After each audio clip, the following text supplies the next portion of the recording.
Hello and welcome. My name is Eric Franzen of SemanticWeb.com. We would like to thank you for joining us today for this webinar, a joint production between Dataversity and SemanticWeb.com with our speaker, Josh Mandel of Boston Children's Hospital and Harvard Medical School. Today, Josh will be discussing introduction and RDF representation of FHIR for clinical data. Just a few quick points to get us started. Due to the large number of people that attend these sessions, the attendees on the live session will be muted. We will be collecting questions in the Q&A box in the bottom right-hand corner of your screen. As always, we will send a follow-up email to all registrants within 2 business days containing links to the slides, the recording of this session, and additional information that may come up during the webinar. And now a few words about our speaker, Josh Mandel. Josh is a physician and software engineer interested in improving clinical care through information technology. After earning an SB in computer science and electrical engineering from MIT and an MD from the Tufts University School of Medicine, he joined the faculty of the Boston Children's Hospital Informatics program and Harvard Medical School, where he serves as lead architect of the SMART project. You can get more information about that at smartplatforms.org. Josh has a special interest in tools and interfaces that support software developers who are new to the health domain. Now, to get us started on today's main content, please allow me to introduce David Booth. David has been one of the primary organizers of the Yosemite project, and he's going to help put today's webinar into the larger context of that project. David? David, are you with us? Oops, got to get off mute there, don't I? Okay. There you go. Thank you, Eric. Welcome, David. Thank you. The Yosemite project articulates a roadmap for achieving semantic interoperability of all structured healthcare information using RDF as a universal information representation. So today's webinar by Josh Mandel addresses Step 5 of the Yosemite project roadmap. Step 5 is to create RDF or OWL definitions of the various data models and vocabularies that are used in healthcare information formats, so that the meaning of those formats can be consistently interpreted in terms of a common RDF-based semantics. So one such format that is now being standardized by HL7 is FHIR, which Josh will discuss today. Josh has been heavily involved in the development of the FHIR standard, and he has also, along with Eric Prudhomme of the W3C, developed a draft ontology for FHIR, addressing Step 5 of the Yosemite project roadmap. A joint work group between HL7 and the W3C is now working to standardize a FHIR ontology based on that work by Josh and other parallel efforts. So anyone who is interested in that work is invited to participate as well. Josh, thank you very much for joining us today. Thanks a lot, David. So if I can get started with screen sharing here, I'll show a couple of slides to go along with my presentation. Excellent. And I'll be going back and forth between a set of slides and some live demonstration. I'll show you some of the underlying websites where standards like FHIR are defined. So let me jump in, and I'll just say a couple words to motivate this problem from my perspective. And I'll talk about an emerging standard called FHIR, which is Fast Healthcare Interoperability Resources. We'll talk about what are some of the things that FHIR does out of the box as a standard from HL7, which is the Healthcare Standards Development Organization, and talk about some of the considerations of representing these data using RDF. So at a very high level, what are some of the problems with healthcare interoperability? Well, there are a lot of workflows in healthcare where accessible data would enable a lot of downstream use. So simple things like routine clinical care, where you're referring a patient from a hospital or from a primary care doctor to see a specialist. Things like communicating back with a patient to understand what medications the patient is taking, or to share information with them, for example, about potential side effects from medications they're taking. Right in the clinic for a clinician to make decisions about what drug to prescribe or how to make a diagnosis or what lab tests to order next.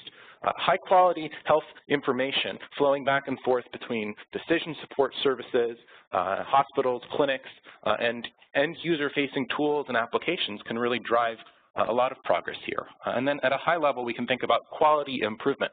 So how do we take advantage of the data that are generated just as a byproduct of the delivery of healthcare and use those to help generate hypotheses for new research, help answer research questions, help design clinical trials, or even help recruit patients to clinical trials that are ongoing.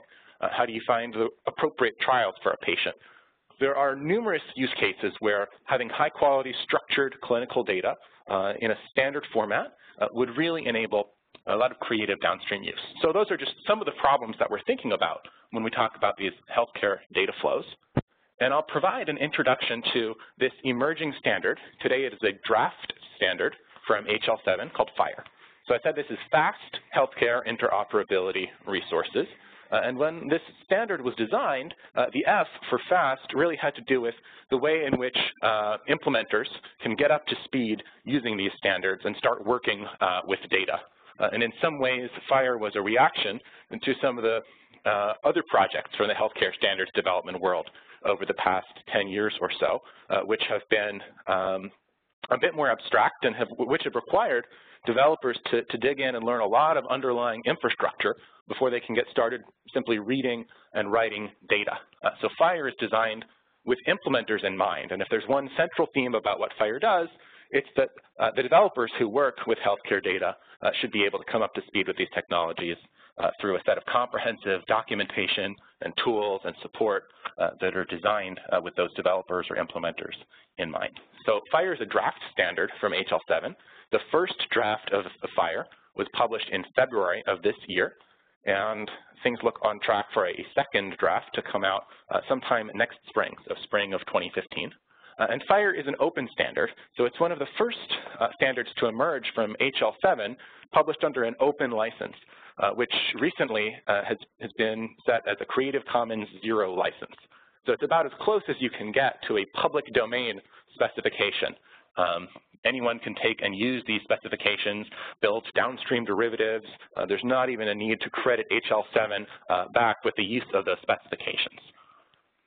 So the thing that FHIR defines is, number one, a set of data models. And we'll dig into these data models a little bit. But these are models that describe basic entities in the clinical care world, things like medications and problems on a problem list and lab results and patient demographics. Data types to underlie those data models. So that's the data modeling aspect of FHIR. And we'll dig in again here, but FHIR takes what they call an 80-20 approach. They don't try to model every possible aspect of every data element that you might find in a healthcare record, but instead there's a strong focus on those elements that are consistently supported across existing health IT systems. So FHIR is really, in some ways, a project to standardize the way that data are already stored in healthcare systems with a focus on the fields that already exist. In addition to these data models, FHIR also provides a REST API. So built into the specification is a way for web clients to create, read, update, delete resources from a FHIR-compliant server. So at a really high level, FHIR has a pretty strong conceptual alignment with Semantic Web technologies. It wasn't designed as a Semantic Web standard per se. And if you look at FHIR from an RDF or Semantic Web perspective, you might turn your head to the side a little bit and say, well, FHIR is reinventing a lot of what you would already find in the Semantic Web world. And I think that's true. I think that's a fair way to comment on it. But at the same time, as I hope I'll show towards the end of this presentation, there's a lot of good basis within the FHIR specification for folks who want to use FHIR data in a Semantic Web framework downstream.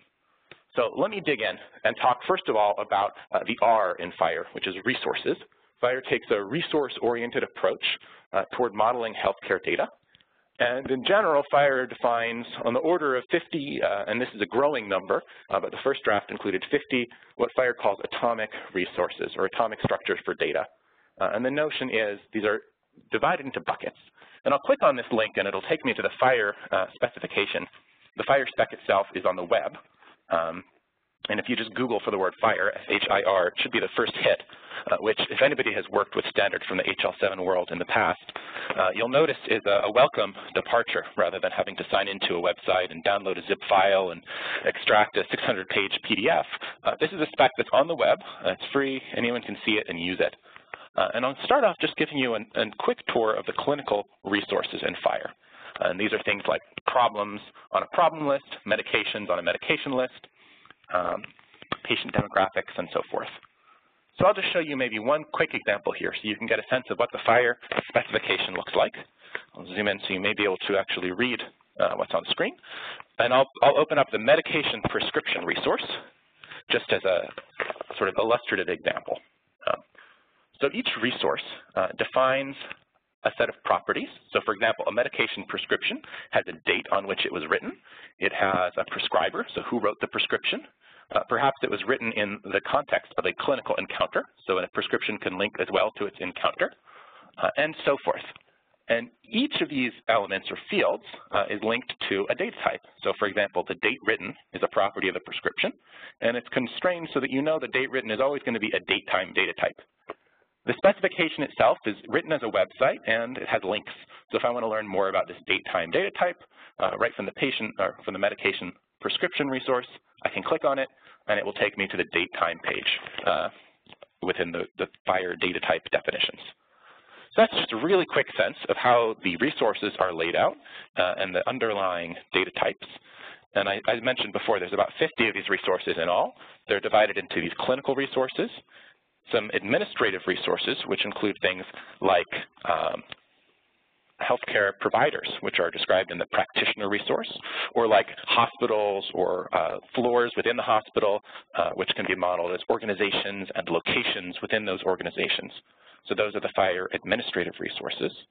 And then there are a set of resources that are described as infrastructure resources, which do things like putting together a list of resources or describing the provenance of a resource. Where did it come from and how did it evolve over time? And a few resources for doing things like bundling together other resources into a set. So at a very high level, FHIR provides these resource definitions. And to support these resource definitions, FHIR provides this set of data types. And here's a quick overview. It's a diagram from the specification describing the sets of data types that exist. So we can see, for example, some of these are complex data types like a human name, which has individual parts to represent a first name and a last name and a title, or an address, which has individual parts to represent things like the street and the zip code and the country. So these data types are sort of the primitives on which the individual resource definitions have each field mapped to a data type. So underlying FHIR, in addition to these resource definitions, I mentioned there is a REST API. And I'll give you just a couple of quick examples of the kinds of things this REST API can do out of the box. But just to sort of set expectations, I describe this as sort of a moderately expressive query language for looking at data in a FHIR server. So any server that exposes this FHIR REST API should be able to handle, for example, indexed queries. Each resource specifically lists a set of fields that are called search parameters. So these are the fields by which you can search for a resource of that type. So for example, the patient resource says that name is a search parameter, so you can search for a patient by her name. So this is an example of a REST API call that says get all patients, where the name contains the string Amy. And if I click on this, I'll be taken out to an open sandbox server that we host at FHIR-openapi.smartplatforms.org. And this is a search for all patients who are named Amy. And we can see the result we get back here is what's called a bundle. So it's a set of resources in response to my search request. I can see that there are 4 total results. And if I scroll down, I'll get to the actual data. So for example, here is the first patient named Amy that I found in my results set. And without getting too much into the details of the data, I just want to show you this is the JSON representation of FHIR data. FHIR defines out of the box a JSON representation and an XML representation that are equivalent, which is to say they are round trippable, and a client can ask for one or the other using content type negotiation or using URL parameters if content type negotiation is not available. So in this case, I've asked specifically for a JSON payload, and what I get back is a set of properties and values that FHIR defines. And at a high level, I just want to say that these properties, the way that the resources are modeled, are designed to be interpretable by a developer who hasn't necessarily spent a long time studying this space. So at a glance, we can see, this resource type, this is a patient, Here's a set of identifiers, which are medical record numbers. Here's a name, so I can see this is a patient whose given name is Amy and whose family name is Shaw in this case. We've got phone numbers, we've got a gender. Scrolling down, here's an address and here's a birth date. And if you're a developer trying to make sense of FHIR data as a human being, even though you might never have seen a payload like this before, you have a pretty good idea of what's going on just from the names of these properties. Now, if you're a computer and you have no idea what FHIR is, your best bet is to cross-reference these resource definitions, or rather these resource instance data, with the FHIR specification itself. So we can look up these terms in the FHIR spec. And FHIR publishes structured information describing each of these resource types and their component parts and which data types and constraints apply to each of them. So if I didn't know how to interpret this birth date field, for example, the FHIR specification has at least some information built into it that I could use to automatically look up that field based on where it appears here in the instance data. So that's an example of a simple FHIR search that returns a set of patients, and you've gotten a little flavor of what the instance data look like. I should also add that in the FHIR specification itself, every resource definition is accompanied by a set of examples of that resource. So for example, if we look at the patient resource in the FHIR specification itself, at the top of the screen there's this examples tab, and I can click on it, and here are over a dozen examples of patient resources. And the idea is if an implementer is trying to figure out how this works, one really good and useful thing to do is to just visit the spec and browse around and take a look at some of the examples. And each of these is represented, again, in XML and in JSON side by side. So you can get a sense of what you can represent for the data and what the serialization formats look like. So I won't get into it, but the FHIR API out of the box also lets you do things, for example, like searching for systolic or diastolic blood pressures. So in FHIR, those are observations, and in our demonstration server, we have link codes for each observation that we host. And so you can, for example, when you search for observations, you can search by the code itself, if you know the link code of what you're looking for, or you can search by the text of that code using this colon text syntax here, which is what FHIR calls a search parameter modifier. So you get the sense that you can search using a moderately expressive API for the kinds of things that are interesting using a GET operation. And I'll describe just a couple of the more advanced FHIR search operations that you can do, again, using this REST API. So one of them is called chaining.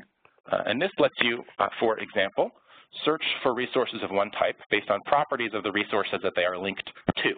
And to make that a little bit more concrete, for example, I can look for all blood pressure observations. And then I can drill into the subject of that observation, who's the patient, and say, just limit it to the subjects who were female. So I can search for observations based on properties of the subject of the observation itself. That's what FHIR calls chaining. And then FHIR also has a mechanism for returning not just the results you searched for, but some of the resources those results link to as well in the same payload. So if I'm getting all the observations about blood pressures, I can say, by the way, in that set of results, don't just return me the blood pressure summaries I looked for, also return to me any observations that are linked to those blood pressures. So I can get a whole set of vital signs back at once. And FHIR calls that an inclusion path. So those are just a couple examples of some of the more expressive things that you can do with FHIR queries. But I do want to point out that these queries are not, don't represent a robust graph search language like you might want for a lot of clinical applications. And there's pretty severe limitations to what you can do with the FHIR REST API out of the box. So for example, there's no way to search for all patients who have a diagnosis of hypertension, high blood pressure, and also have a recent blood pressure reading that is out of range, that's too high. You can't do that in a single query, but a FHIR client could issue two separate queries, like give me all the patients with hypertension, and then separately show me all the patients who have a recent high blood pressure reading, and then join those results on the client side. So if you want to do anything very advanced, it really is incumbent upon the client to implement that logic. The things that you can do out of the box over this REST API are relatively narrowly constrained.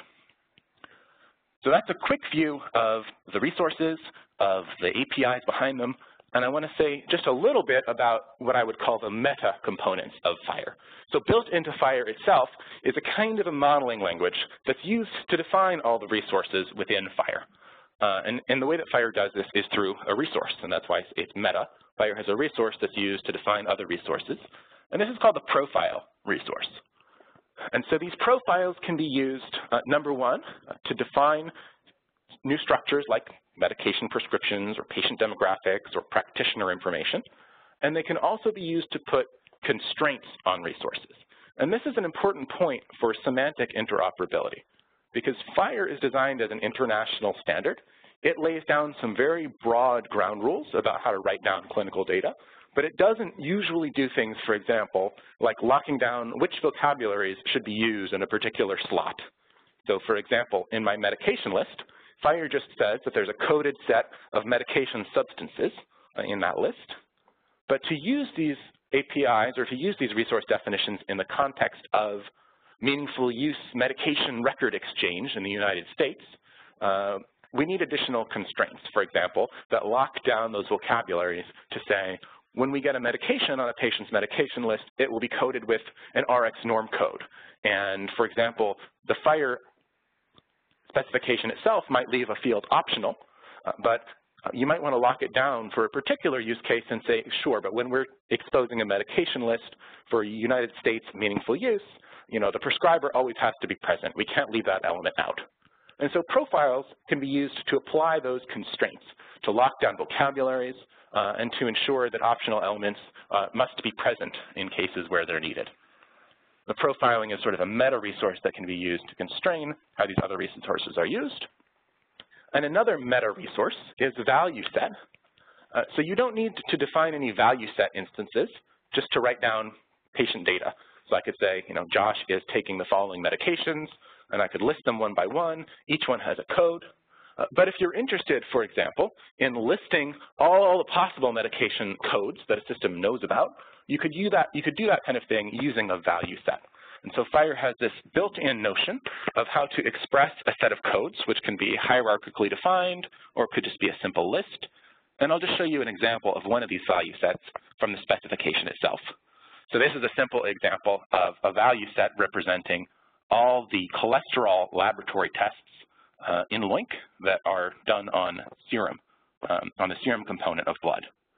So this is a human-readable version where you just see a bullet list with 4 LOINC codes in it. And in addition to this human-readable version of the value set, we could see the XML or the JSON representation of this value set. So for example, here's the JSON representation that says it includes these 4 LOINC codes. So here's this include parameter here that says take codes from the LOINC system and include these 4 individual codes that represent serum cholesterol values. So that's just a quick view of how FHIR handles profiling its own data and how FHIR can represent the value sets that might be used within those data. And the last thing I'll say about FHIR itself is there's this built-in notion of extensibility. And the idea is FHIR tries to achieve agreement about what goes into these core data models, specifically by focusing on the common aspects that are supported by most existing clinical systems. But if you only focus on that common core, you need to give implementers a way to extend the data, to say things that aren't part of that common core. And so FHIR has a notion of explicit extensions. All the data are extensible. You can add an extension to a resource like patient. So for example, if you really thought that it was important to include eye color amongst the patient demographics, that's not part of what most systems recognize as part of an intrinsic patient demographic set. But you could define an extension to put that eye color in there right on top of the patient resource. And FHIR allows you to extend not just resources themselves, but even most of the individual data types. So for example, down to the level of a string or a date, you could attach an extension, for example, if you wanted to record the original way in which a date was expressed before it was translated into an ISO 8601 date stamp, you could do that using an extension. FHIR also explicitly makes a distinction between what are called modifier extensions and just plain old extensions. And the idea here is that a modifier extension is something that changes the meaning of the data. So it doesn't just add something extra, but if you don't understand a modifier extension, you shouldn't be looking at those data. Versus an extension that doesn't have this modifier designation, which just is designed to provide some extra detail about a resource or a piece of data in a resource. But if you don't know how to interpret it, it should be safe to simply ignore it. And so that's the distinction that FHIR attempts to make between these two notions of extension and modifier extension. So with that introduction to the basic features of FHIR, I'll spend just a couple minutes and talk about representing FHIR in RDF. Why would we want to do it, which David has already provided an excellent introduction to. And I'll talk just about a couple of the modeling challenges and some of our goals here. So first of all, FHIR in RDF, why are we interested in representing instance data about clinical records in RDF? FHIR already comes with an XML syntax and a JSON syntax out of the box that are sort of what I would call idiomatic XML or idiomatic JSON. They're not written with a semantic web perspective in mind. They're just written as here's a set of data, here's how we can serialize it. Why would we want to do this in RDF? Well, an important goal for representing FHIR in RDF would be being able to mash up the clinical data about an individual patient with reference data sets, things like a compendium of knowledge about a set of drugs or diseases, reference terminologies in terms of which the individual patient data are expressed, so that somebody writing a query doesn't have to just be limited to saying, show me all the patients who have this code or that code in their medical record, but you can start to express some higher level concepts like, show me patients who have any diseases that are known to be related to the following genetic variants. And if you have information in your RDF data store about a patient's diseases and then about the actual disease references themselves and of genetic variances to disease mappings, if those data are all represented in a common format, we can write a single query that encompasses all those aspects of the individual data, the reference data, and can provide some really rich and interesting results from a single query written in one place in a consistent language. So that kind of data analysis and rich querying could be really helpful in clinical care, but also to support research and data quality. And I'll say just a few things about some of the challenges of writing FHIR data in RDF and an early approach that we've been taking. So number one, URIs.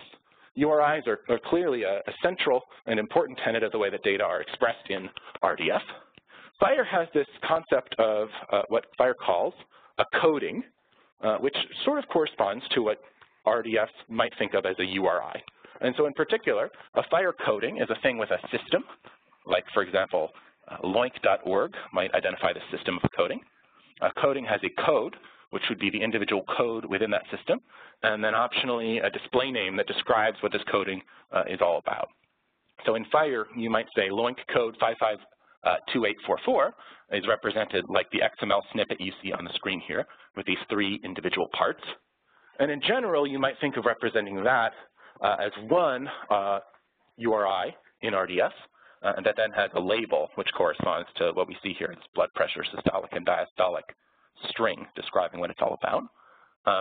But if you try to make that mapping directly, you run into some interesting issues. So the first of which is FHIR has a notion of a codable context, of a codable concept that can also have a free text representation in addition to its official display value. And FHIR, the data, for example, in a loink coding system are represented in these two separate parts. Let me show you an example of what happens, let's say, when there's an extension inside of the FHIR data. And we'll take a look at the effects that these extensions have on what might otherwise be a simple representation in RDF. So even a simple data type, a primitive data type like a string or a date, you might have in FHIR an XML snippet like this. It says birth date is October 26, 1982. You might think that it would be easy enough to just write this down in RDF as follows with a triple here using the birth date predicate and then perhaps a typed or even an untyped string showing the actual birth date. And that would work pretty well until in the instance data you might come across something like this where the birth date also has an extension on it that says, for example, some particular vocabularies notion of an extension on this date. And then it becomes important, if you want to represent these FHIR data in RDF explicitly, to have some way of capturing those extensions on the primitive data as well. So we can talk about the way that different resources are linked to each other as well. In FHIR, there's a notion of related resources. So a prescription can have a prescriber, who would be the person who wrote that prescription, or an observation can have a subject, the person about whom that observation was made. So again, in a simple FHIR XML representation, we might have a blood pressure observation that was made on patient 123. So the FHIR XML might look like this, and you might think that it would be simple enough to represent that kind of linkage in RDF using something like a predicate that says, well, here is a link to my subject. But in FHIR, these data can also be extended. So in addition to saying the patient was subject 123, I might have a piece of text attached to that reference. So we have to be careful in our RDF representation of these links to make sure, again, that we have a place to put those extensions. So here's an example of how we might say it in RDF. We say here's an observation, and it has a subject. And rather than linking that subject directly to patient 123, I've done it here indirectly through a blank node, so we can have a place to attach additional extensions to. And that becomes important when we want to think about round-tripping data between FHIR's native XML or JSON and an RDF format. So I'll say just a couple of things about our goals here in terms of what we want out of an RDF representation for FHIR. So at a very high level, what we'd want is to have an automated round-trippable representation that lets us go from FHIR's built-in XML notation to an RDF representation, where there's a simple set of rules that transform between those two representations. And we've started to do a bit of work. First off, Eric Prudhomme and I focusing on the instance data. So rather than trying to define FHIR ontologies up front in OWL and working sort of from the top down, we started from the bottom up and said, how would we start representing FHIR instance data in RDF? And first coding a little bit by hand to try to work through some of these representation issues. And then as we've built up enough experience doing that by hand, beginning to develop some automated tools to do it. So this is a repository on GitHub with a little bit of work to date that we've done in this RDF representation of FHIR data. And the approach that we took in this repository was to put together a set of XSL transforms that would go from the FHIR XML representation to kind of this generated RDF representation of FHIR data. And we took all the example resources in the FHIR spec and ran them through this converter so we could see which kinds of data we could represent and which data we still need to do some work on here. So that's work in progress. I think that we can share a link to it, and it's all out there in the open. Once we have this round-trippable syntactic mapping back and forth between FHIR XML and RDF, we'd eventually like to move to something a little bit more developer-friendly and less abstract, something which I've described here as kind of idiomatic RDF, which is a little terser, a little easier to read and write when you're thinking, for example, about typing out queries as a developer looking through a set of instance data for interesting patterns or results. And the other important aspect of this work is it needs to merge with some of the top-down ontology work that's also starting, so that the ontologies that are built in OWL to describe FHIR's data types and profiles will be directly describing the kinds of instance data that we're writing down here. So that is still some early work, but some work in progress. And once those two things come together, the top-down ontology work and the bottom-up representation of instance data, we can think about beginning some automated reasoning on top of the data, taking advantage of the structures within FHIR and also structures within reference terminologies that are represented in RDF. So that's a really quick introduction to FHIR, to our RDF representation of FHIR, and I'm glad to see that we have some time left in the hour to do questions and comments. Josh, thank you so much.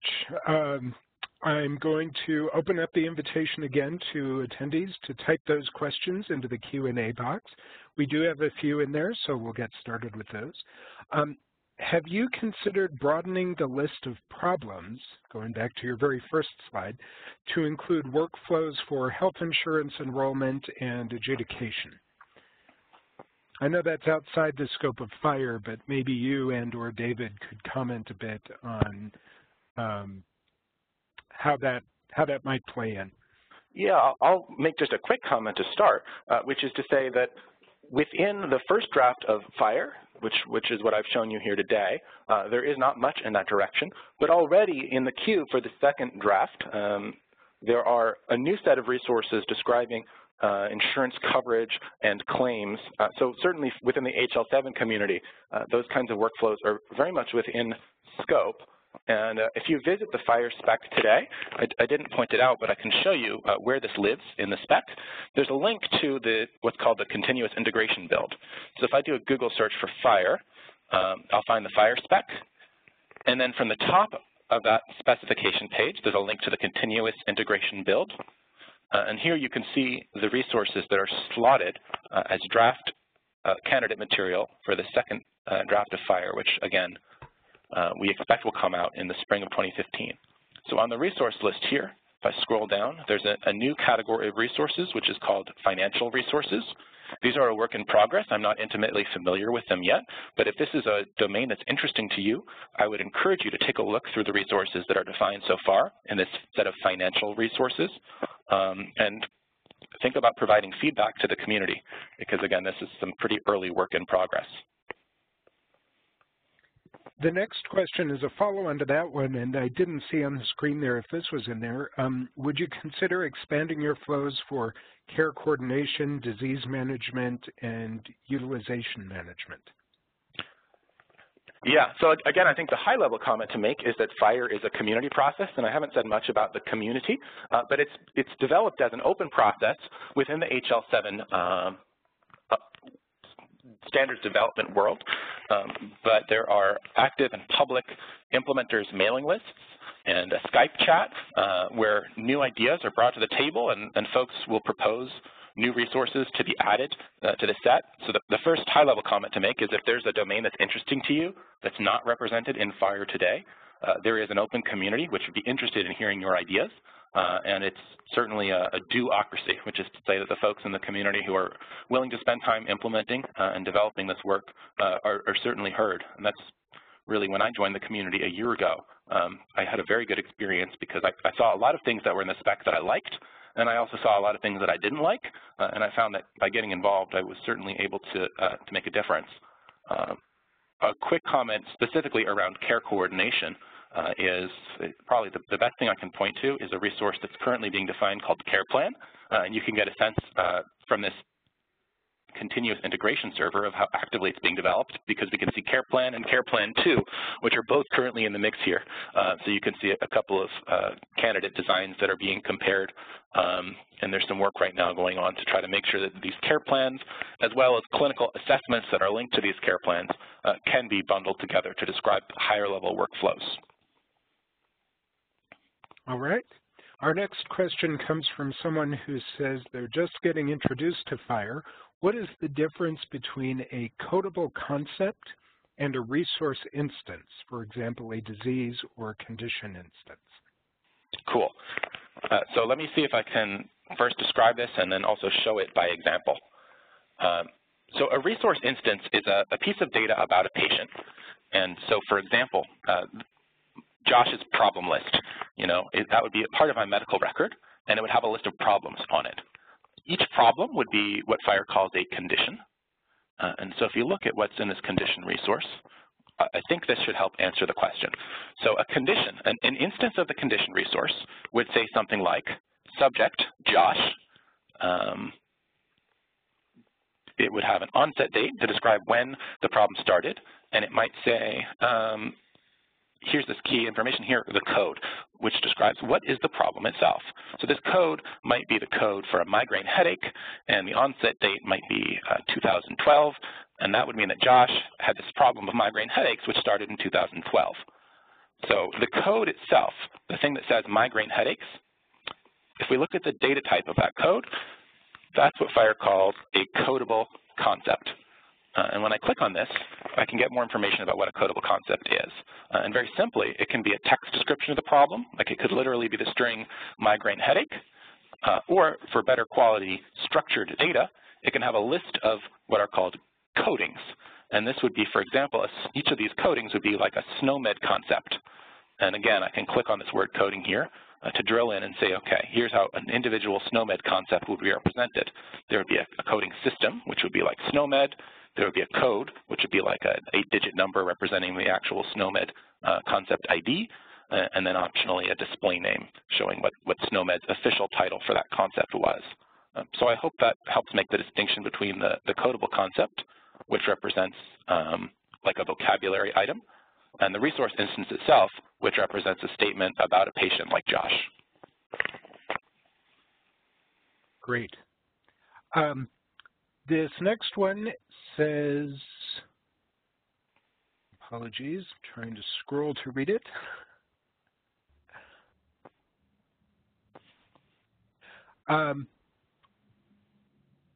Excuse me as I missed the first 10 minutes. Why don't you define the data in RDF from the beginning instead of FHIR? You kind of spoke about that during the talk, but the point that the person raises is particularly as there are limits to query capabilities with REST API like linking data, which is an advantage of RDF. Sure. So I think what I'll say at a really high level and just briefly is the key question, the key word in that question, I think, is you. Why don't you define it this way? FHIR is an activity that comes out of HL7, and it was really led by a set of standards developers and implementers within the HL7 community who were trying to solve a problem.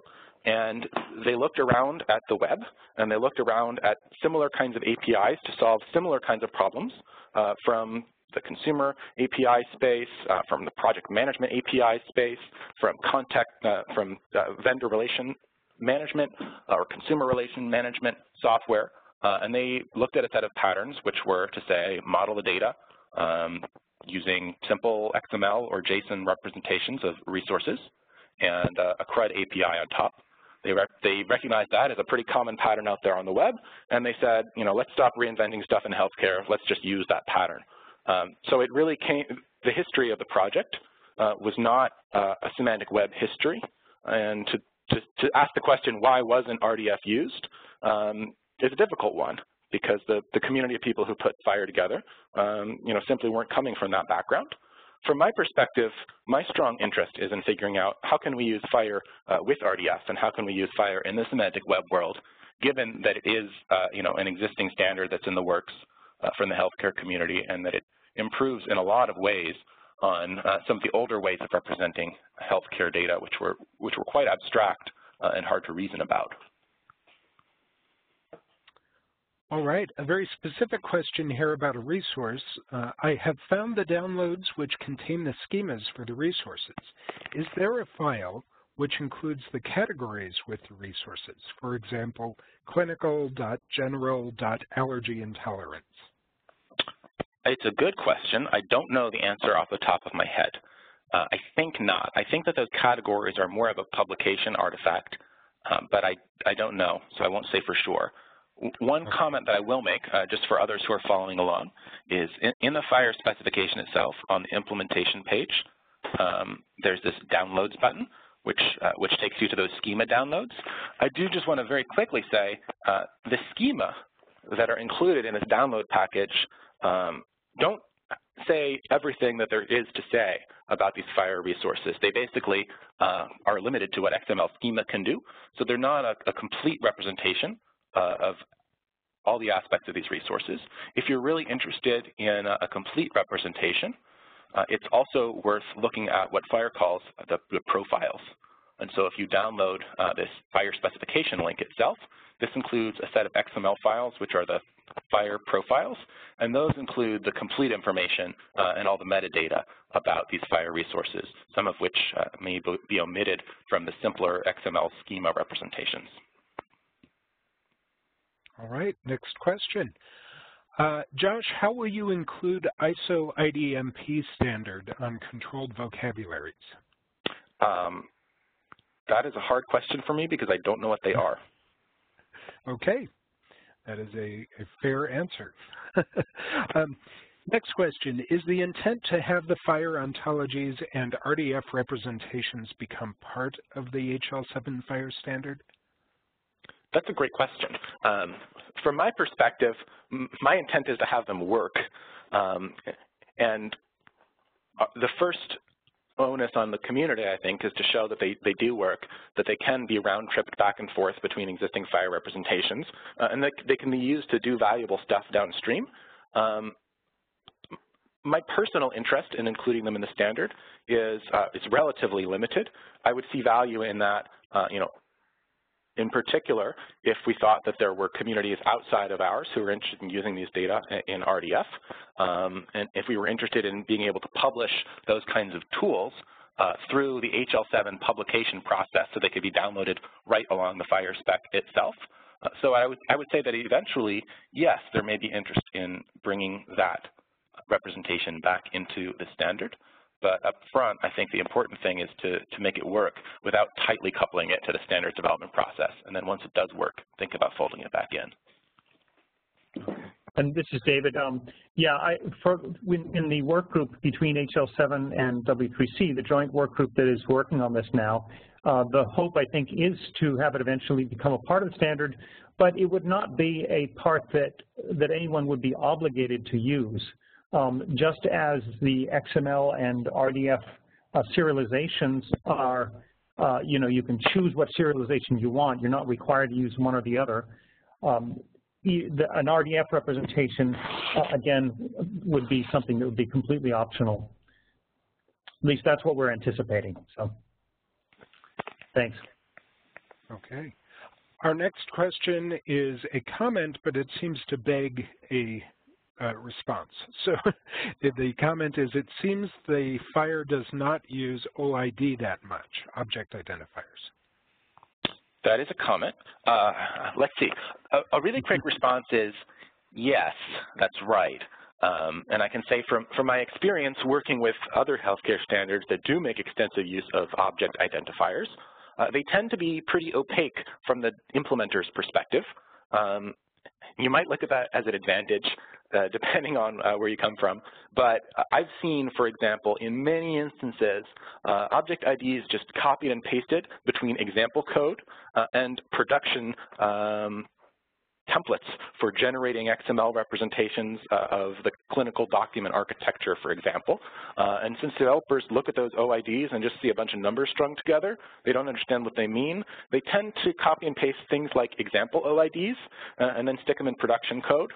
So FHIR does have this notion that, that URLs are in some sense more implementer friendly than OIDs, and there's an effort for the things that are commonly referred to be able to use a URL to refer to them. And FHIR includes within the spec itself a set of URLs to use for common coding systems like LOINC and RxNorm and SNOMED, for example. So there's a set of those that are defined up front. All of that said, if you look at the actual data types in FHIR, anytime that we're talking about using one of these codings, we said the coding has a system which is a URI. So from my perspective, the best practice is to have human-readable URLs there. But just to be fair, this is a URI, and it can be used to encode an OID using a URN syntax. So anywhere you have this, you could technically stick an OID, but the FHIR implementation community doesn't look at that as a best practice. All right, we have a pair of questions here about databases. The first is, what databases are you using? Any NoSQL platforms like Mongo, Couchbase, or other? And the second one is there a relational database model designed behind FHIR? Great question. So the first thing I should say about database technology is that FHIR is designed independent of database representation of these resources. So there's not baked into FHIR the notion of a relational model or the NoSQL model or of any explicit database technology. But when I talk about FHIR data, I think there are two extremely relevant points to make about the way that FHIR models data internally. The first is that FHIR instance data naturally form a kind of graph, where a directed graph, where individual resource instances are linked to other individual resource instances through a set of well-typed links that are described in the specification. So there's naturally this sort of graph feel to the instance data themselves. But number two is that FHIR resources explicitly declare a set of fields on which they can be indexed or on which they should be indexed. So if you want to build kind of a relational-based index of these resources, you don't have to permit arbitrary graph search in order to support the FHIR query models. Each resource explicitly nominates a set of search parameters. So both of those facts about FHIR have interesting implications about the tools that implementers might choose to use to implement a FHIR server. All of that said, I can point to existing implementations of FHIR that have NoSQL databases behind them. There's one called one from a company called FHIR, F-U-R-O-R-E. They have a FHIR server, which is called Spark, and I think that still has a MongoDB backend behind it. Smart on FHIR, which is a reference implementation that I maintain, has a Postgres database system behind it. And so there are diverse sets of technology that are being used to store these data inside of implementations. If the FHIR data models and APIs are designed right, you should be able to use many different kinds of tools to achieve a similar effect, and you might pick different tools depending on what else you're trying to do with the data besides just serving them up over FHIR. All right, a quick follow-up question from the person who asked about OID. I completely agree with the comment about OID, but is there a standard list of URIs?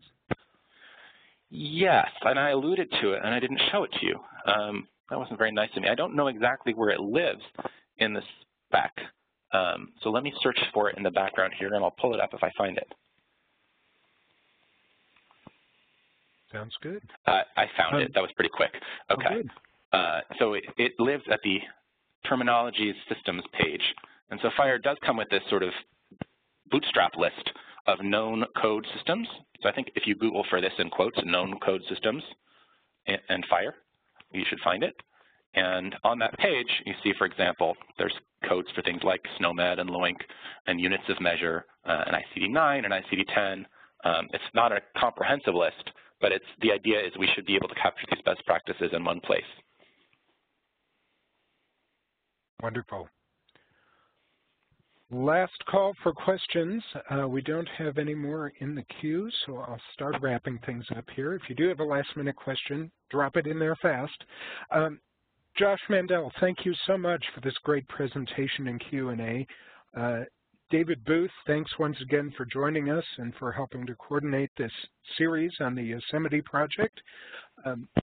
The last episode of the Yosemite Project series, as currently planned, will be 1 week from today. Same bat time, same bat channel. Hope to see you all here. As a reminder to all of those who are on the live call and who registered, we will be posting the recorded webinar and slides to SemanticWeb.com within 2 business days. And I will send out a follow-up email to all registrants to let you know how to access that material. We hope to see you next week, and I don't see any more questions coming in. So thanks again, Josh Mandel. All right, thanks a lot, and don't hesitate to reach out if you do have more questions. And thank you, David Booth. Thank you, Eric. Thank you, Josh. Sure, take care, everyone.